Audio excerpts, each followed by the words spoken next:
On a sweltering summer morning in 1902, one quiet question hung in the air like heat itself. How do you tame something you cannot see? The building was a printing plant in Brooklyn, and inside it, the air felt alive.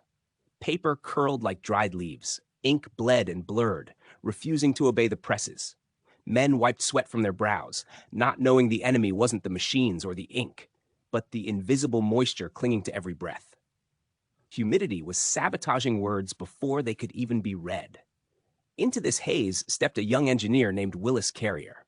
He wasn't chasing comfort. He wasn't dreaming of cool offices or chilled bedrooms. He was hunting precision. Ink demanded discipline. Paper demanded balance. And the air, unruly, heavy, suffocating, had to be controlled. Carrier stood among roaring presses and rattling belts, listening, not just to the machines, but to the problem beneath the noise. What if air could be measured like ink? What if moisture could be calculated, trapped, redirected? It was a radical idea, treating air as something you could engineer, not endure.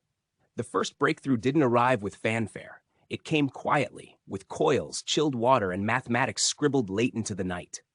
Air was drawn in, cooled until its moisture surrendered, then released, changed. The room transformed. Paper lay flat. Ink behaved. The presses sang in harmony. But here's the twist. No one realized what had truly been born. At first, it was just a solution for printers. Then textile factories called. Then food storage. Then movie theaters, where summer crowds could finally sit without wilting.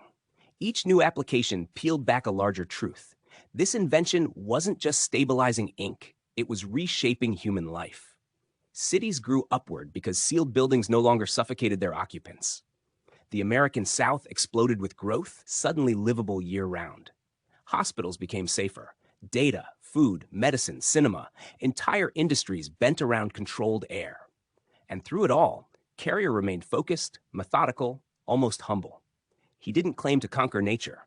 He learned its rules. He listened to dew points and vapor pressures the way others listened to music. His genius wasn't defiance, it was understanding. By the time the world realized air conditioning had changed everything, the change was already complete. Summers were no longer seasons to survive. They were seasons to live.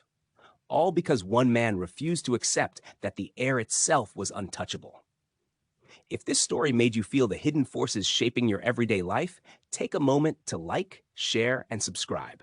And tell us in the comments, what invisible invention do you think changed the world the most?